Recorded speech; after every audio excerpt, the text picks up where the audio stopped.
I gave my wife one last chance after she cheated. A month later, one swipe on her phone ended my marriage forever. A little over a month ago, I was sitting alone at my kitchen table, staring at my phone, typing out a message I never thought I'd write. I posted my story online about my marriage, the lies, the betrayal, and asked strangers for advice. And to my surprise, those strangers gave me the clarity I couldn't find on my own. They told me what I already knew deep down, that this wasn't fixable with promises alone. So I started doing the things I'd been avoiding. I called a lawyer and got the paperwork started just in case.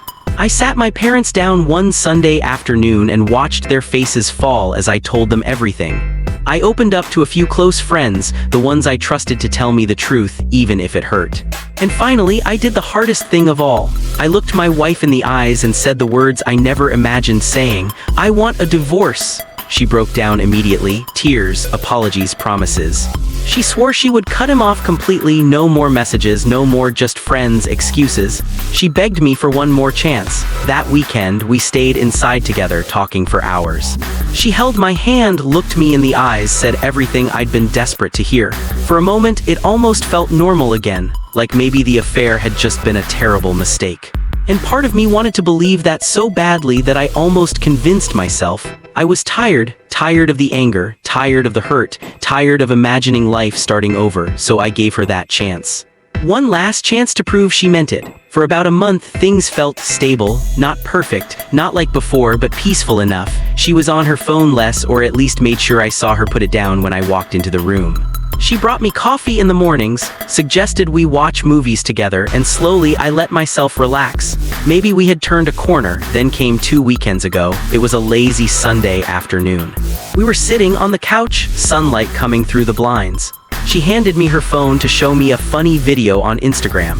And something in me, some leftover instinct from all the nights I'd spent wondering what she was hiding, made me swipe up to check the open apps. That's when I saw it, his name, a fresh chat window, messages from that very morning. My stomach dropped, I scrolled. They weren't just catching up, they were making plans, flirty emojis, inside jokes. Talking about where they might accidentally run into each other later that night. It hadn't stopped, it never stopped. I exploded. "What the hell is this?" I yelled, holding her phone up. She froze. "Babe, he just messaged me." I told him I couldn't talk anymore, look. But the messages told a different story. Laughing faces, friendly replies, questions about his plans. This wasn't a goodbye, this was a continuation.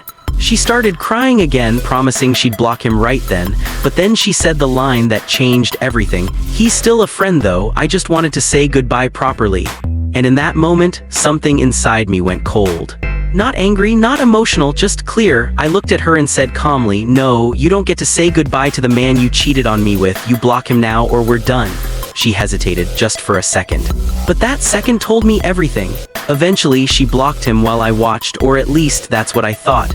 2 days later, over dinner, I asked her casually, "Did you really block him?" She stared at her plate.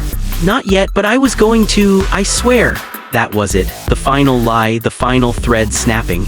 I stood up and said words I never planned to say again. "We're getting a divorce. Right now?"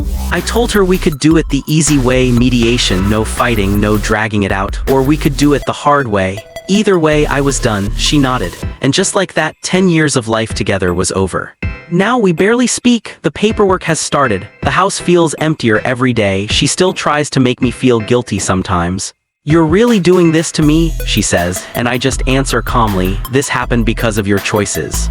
Not mine." I've started opening up to more people, friends, family, even coworkers. Not a single person has tried to convince me to stay, and that alone tells me everything I need to know. This isn't how I pictured my life. I thought we'd grow old together. Instead, I'm in my 30s, starting over, wondering how I ended up here. Some nights I still wonder if I gave up too soon. But then I remember that hesitation when I asked her to block him. And I know I didn't. I gave more chances than most people would. I fought for us until there was nothing left to fight for. And now, for the first time in years, I'm choosing myself. Maybe this really is a blessing in disguise. Somewhere out there is a life where I don't have to check phones, where trust is easy, where someone chooses me fully and honestly. I'm not there yet, but I will be. And if you're listening to this, stuck in the same painful loop I was in, hear me when I say this. Walking away hurts, but staying hurts longer. I'm finally free, and I'm going to be okay.